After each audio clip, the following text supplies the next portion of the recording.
बिस्मिल्लाहिर्रहमानिर्रहीम। जी आज 16 मई योम तशक्कर जो बड़े जोश और जज्बे के साथ मनाया जा रहा है कि इंडिया की बर्बादी जो 10 मई को हुई थी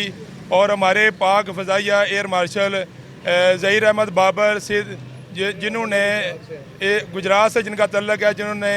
इंडिया के परचे उड़ा के रख दिए हैं और मोदी को अब समझ आ गया है कि मैंने ये जो हरकत की है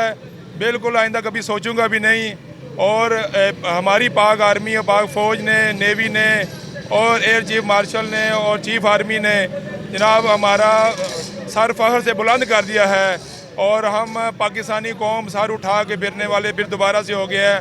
कि पाकिस्तानी कौम को ये बड़ा एक एजाज़ मिला है और कामरान बशीर ने जाके इंडिया की धज्जियाँ उड़ा दी हैं और अब इबरतनाक किस के लिए मोदी अब दूसरे मुल्कों के तरले मिन्नतें कर रहा है कि मेरी जान छुड़ाओ किसी तरीके।